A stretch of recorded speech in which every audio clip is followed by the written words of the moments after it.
नमस्कार मित्रों। तो आपको बता दें कि सक्षमता और विशिष्ट शिक्षक की जो पर्दा के अंदर डाल कर रखने का जो प्रयास किया गया था, उसका पर्दा अब उठना शुरू हो गया है। बिहार सरकार खुद ही अपने जाल में अब फंसना शुरू कर दी है।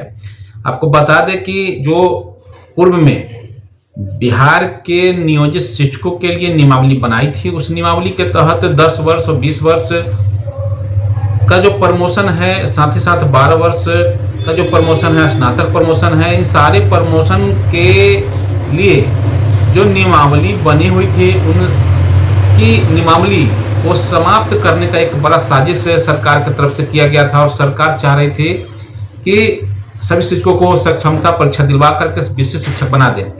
लेकिन विशिष्ट शिक्षक कि परीक्षा जो आनन फानन में ली गई, तो शिक्षक भी दिग्भ्रमित होकर के परीक्षा दिए और परीक्षा पास भी कर गए। अब जब काउंसलिंग की समय आई है और लोगों को ज्वाइन करने का समय आया है, शिक्षक भी आपस में कंफ्यूज हैं कि ज्वाइन करें अथवा नहीं करें। ऐसे परिस्थिति में आपको हम बता देते हैं कि नियोजित शिक्षक रहते हुए जो आपका प्रमोशन है, वह प्रमोशन जब आपको मिल जाएगी, उसके बाद अगर आप सक्षमता परीक्षा देकर के विशिष्ट शिक्षक बनते हैं तो ज्यादा बेनिफिट होता। ज्यादा ही नहीं, बहुत ज्यादा बेनिफिट होता। वेतन का निर्धारण कहीं से कहीं पहुंच जाएगा, क्योंकि जैसे ही 12 वर्ष वाले प्रमोशन मिलेगा, यानी कि स्नातक प्रमोशन में प्रोन्नति होगी शिक्षकों की, उस दिन से आपका जो ग्रेड पे 2000 मिल रहा था, उसमें ग्रेड पे 2400 के बाद का जो फिक्सेशन होगा, उसी के अनुसार इंडेक्स में आपको मिलेगा और पे मैट्रिक्स के हिसाब से आपको पेमेंट होगा। तो कहने का मतलब ये है कि शिक्षक दिग्भ्रमित होकर के परीक्षा दे दिए, लेकिन परीक्षा तो दे दिए, लेकिन जब ये समझ में आया है, जब सहरसा जहानाबाद का जो पत्र निर्गत हुआ है, वहां का फिक्सेशन शुरू हुआ है, उसके बाद से शिक्षक के कान खड़े हो गए हैं। अब वे चाह रहे हैं कि हम भी नियमित शिक्षक ही बने रहें। सक्षमता परीक्षा देने के बाद भी वो अब विशिष्ट शिक्षक नहीं बनना चाहते हैं। विशिष्ट शिक्षक बन करके अपनी घाटा को नहीं बर्दाश्त करेंगे, क्योंकि विशिष्ट शिक्षक बनने पर ये निश्चित तौर से जो न्यू पेंशन स्कीम है वह तो मिलेगा, लेकिन आपको बता दें बहुत सारे चीजों का घाटा भी होने जा रहा है। तो ऐसे परिस्थिति में प्रमोशन के लिए जो पूर्व की नियमावली है, उस पर सभी लोग की नजर टिक गई है और वे सभी 10 वर्ष, 20 वर्ष और 30 वर्ष वाला प्रमोशन के इंतजार में लग गए हैं। और सभी लोग इंतजार कर रहे हैं कि प्रमोशन हो जाए, उसके बाद सक्षमता परीक्षा दे करके प्रमोशन ले। लेकिन बात यह आती है कि जिन लोगों ने परीक्षा दे रखा है, काउंसलिंग होने वाली थी लेकिन काउंसलिंग की डेट बढ़ गई है, ऐसे परिस्थिति में जो लोग परीक्षा नहीं दिए हैं, उनके साथ ये बात है कि 3 मौका की बात कही जा रही है और 3 मौके के बाद चौथा मौका नहीं दिया जाएगा।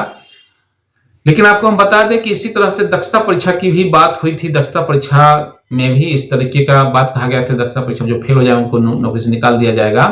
लेकिन आज आप देखेंगे कि दक्षता परीक्षा फिर से हुई और सभी लोग पास किए और आगे प्रमोशन लिए हैं। तो कहने का मतलब यह है, दक्षता परीक्षा सरकार फिर से लेगी, ऐसी बात नहीं है। सरकार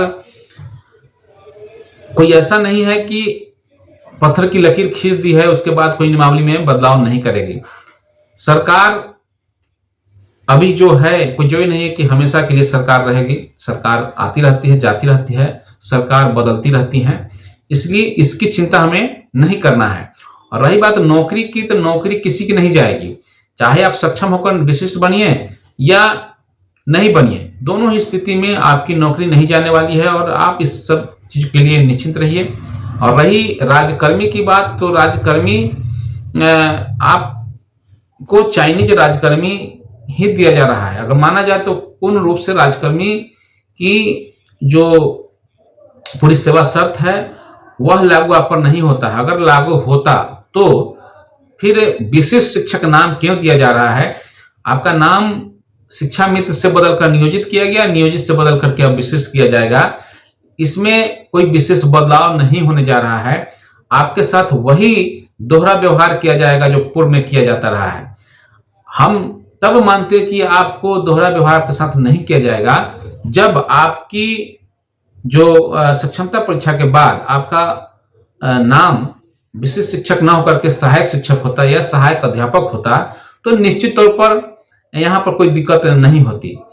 फिर आखिर सरकार क्यों विशिष्ट शिक्षक नाम रख दी है? वरीय विशिष्ट शिक्षक भी आपको भविष्य में बनाया जाएगा। तो कहने का मतलब है आपके नाम को इस तरीके से रखा जा रहा है ताकि भविष्य में आपकी पहचान की जा सके कि आप वही नियोजित हैं, आप वही शिक्षा मित्र हैं जो पूर्व में मुखिया जी के द्वारा बहाल हुए थे, पंचायती राज के अंतर्गत बहाल हुए थे, और आपके साथ वही दुर्व्यवहार किया जाएगा जो आज किया जा रहा है, जो पहले किया जाता रहा है।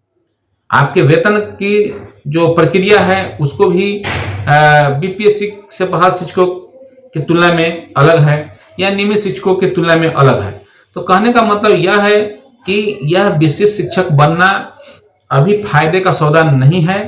अभी मूल रूप से कहें तो नियोजित रह करके ही जो पूर्व का हमारा सेवा है उसका सेवा का हम लोग लाभ लें, और उस लाभ के अंतर्गत जो प्रमोशन हो रहा है उन प्रमोशनों को लेने के बाद हम अगर जाते हैं विशिष्ट शिक्षक बनते हैं तो ज्यादा लाभ होगा।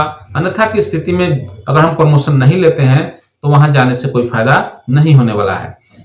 विशेष आप इस बारे में क्या कहना चाहते हैं आप कमेंट के माध्यम से जरूर कहेंगे, लेकिन कमेंट सकारात्मक हो और भाषा की शालीनता हो, क्योंकि मैं देख रहा हूं कि कुछ लोग कमेंट उल्टा पुल्टा कर रहे हैं और नेतागिरी की बात कह रहे हैं। तो कहने का मतलब यह है कि हमें कोई नेतागिरी का शौक नहीं चढ़ा है, बस जो अच्छी बातें हैं, सच्ची बातें हैं, आप लोगों तक हम रखने का प्रयास करते हैं, हम शिक्षकों तक रखने का प्रयास करते हैं।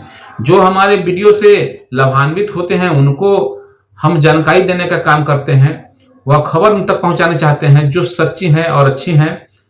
उन सारी बातों को उन तक हम पहुंचाते हैं। अगर किन्हीं लोगों को अगर इससे कष्ट है तो कोई बात नहीं, आप कमेंट कीजिए, मगर एक शालीनता के साथ शब्द की गरिमा को बना करके करना चाहिए, क्योंकि मैं देख रहा हूं कि कुछ लोग अभद्र कमेंट भी कर रहे हैं और वो किस लिए कर रहे हैं ये मुझे पता नहीं। तो शायद सभी लोग अपना अपना जो परवरिश है उसकी पहचान दिखा रहे हैं यहाँ पर आकर के। तो फिलहाल इस वीडियो में इतना ही। अगर आप लोगों को वीडियो अगर अच्छा लगेगा तो कमेंट के माध्यम से अपना फीडबैक जरूर दीजिएगा, शेयर कीजिएगा वीडियो को, और चैनल पर आप नए हैं तो चैनल को लाइक कीजिएगा, सब्सक्राइब कीजिएगा। फेसबुक पर देख रहे हैं तो फेसबुक पेज को फॉलो कर लीजिएगा। धन्यवाद। जय हिंद, जय भारत, जय शिक्षक।